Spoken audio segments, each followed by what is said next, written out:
صحابی عادل ہیں اور سارے کے سارے قابل اطاعت ہیں، تو پھر اس سورہ منافقون کو ہم کہاں لے جائیں گے؟ پھر ہمیں اس سورے کو قرآن سے نکال دینا ہوگا۔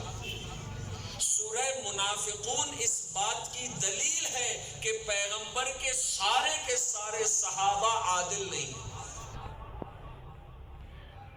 بہت سارے صحابہ کی ایک بہت بڑی تعداد عادل ہے، نیک ہے، متقی ہے، پرہیزگار ہیں، صاحبان فضیلت ہیں، لیکن 100% اصحاب پیغمبر عادل نہیں ہیں۔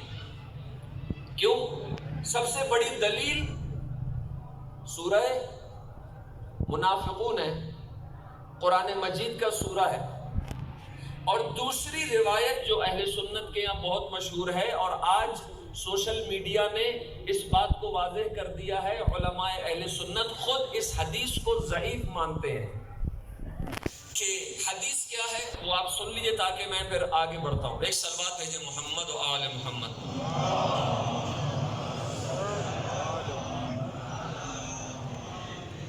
یہ روایت اہل سنت کے یہاں مشہور ہے، ہمارے یہاں نہیں۔ میں اپنا عقیدہ بیان نہیں کر رہا، آپ کا عقیدہ بیان نہیں کر رہا، صرف ایک نقطے کی طرف اشارہ کرنا چاہتا ہوں، پھر اس کو بات کو آگے بڑھاؤں گا کہ اہل سنت برادران میں ایک حدیث ہے کہ پیغمبر نے فرمایا کہ اصحابی کلہم عدول۔ یا تو یہ ایک ہی حدیث کا حصہ ہے یا الگ الگ حدیث ہے، تردید میری طرف سے۔ ایہم اقتدیتم اہتدیتم، میرے سارے کے سارے صحابی عادل ہیں، تم نے جس کی بھی پیروی کی، اقتدا کی، اطاعت کی، اہتدیتم، ہدایت پائے جاؤ گے۔ تو اب یا تو یہ ایک ہی حدیث کے دو جملے ہیں کلہم عدول، یا پھر یہ دو الگ الگ حدیثیں ہیں، تردید میری طرف سے ہے۔ تو اگر اس حدیث کو صحیح مان لیا جائے کہ پیغمبر کے سارے صحابی عادل ہیں، جس کی بھی پیروی کرو گے تم ہدایت پا جاؤ گے، تو میرا آپ سے سوال یہ ہے، اور پوری عالم اسلام سے ہمارا یہ سوال ہوتا ہے کہ بتائیے جنگ جمل میں ہم مولا علی کی پیروی کریں یا جناب ام المؤمنین حضرت عائشہ کی پیروی کریں؟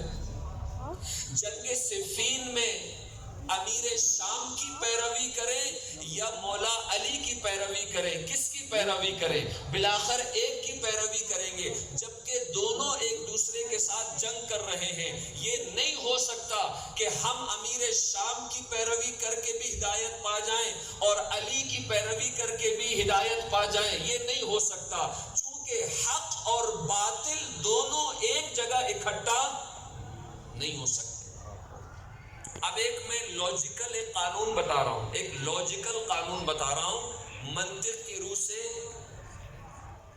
کہ اگر ایک طرف حق ہو دوسری طرف باطل ہو تو دونوں میں جنگ ہوتی ہے۔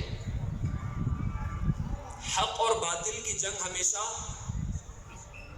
ازل سے چلی آ رہی ہے۔ کب تک چلے گی؟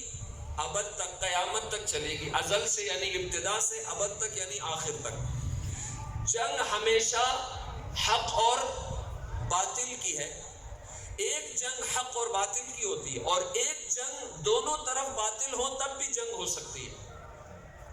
دونوں طرف باطل ہو تب بھی جنگ ہو سکتی ہے، لیکن اگر دونوں طرف حق ہو تو کبھی جنگ نہیں ہوگی۔ یہی وجہ ہے کہ 1,24,000 انبیاء آئے، ان انبیاء کے درمیان ذرہ برابر، جبکہ ایک ہی وقت میں کئی نبی ایک جگہ پر موجود ہوتے تھے، لیکن کبھی ان کے درمیان اختلاف نہیں ہوا، جنگ نہیں ہوئی، کسی طرح کا مشاجرہ نہیں ہوا۔ کیوں؟ چونکہ جب یہ کہ سب کے سب حق ہیں، تمام نبی حق ہیں، تو کبھی ان کے درمیان جنگ نہیں ہوگی۔ جنگ یا تو باطل اور باطل کے درمیان ہوگی یا پھر حق اور باطل کے درمیان ہوگی۔ اب مولا علی اور امیر شام کی جو جنگ ہے وہ تین میں سے ایک کچھ نہ کچھ ہوگا نا، یا تو دونوں حق ہیں یا دونوں باطل ہیں، یا ایک حق ہے اور ایک باطل ہے۔ تو اب ہمیں دیکھنا یہ ہے کہ ان میں سے کون سی شکل اور کون سی صورت صحیح ہے۔ دونوں حق ہیں تو یہ نہیں ہو سکتا۔ کیوں؟ چونکہ کہ دونوں اگر حق ہیں تو حق اور حق کے درمیان کبھی جنگ نہیں ہوتی، اور اگر ہم کہیں کہ دونوں باطل ہیں تو پھر یہ بھی غلط ہے، اس لیے کہ اللہ کے نبی نے فرمایا تھا کہ اے عمار، تجھے ایک گروہ نے حضرت عمار یاسر کو قتل کیا، تو معلوم یہ ہوتا ہے کہ دونوں گروہ باطل نہیں تھے، ایک حق تھا اور ایک باطل تھا، اور دونوں باطل نہیں تھے اور دونوں حق بھی نہیں تھے۔ علی کا گروہ حق پر تھا، امیر شام کا گروہ باطل تھا۔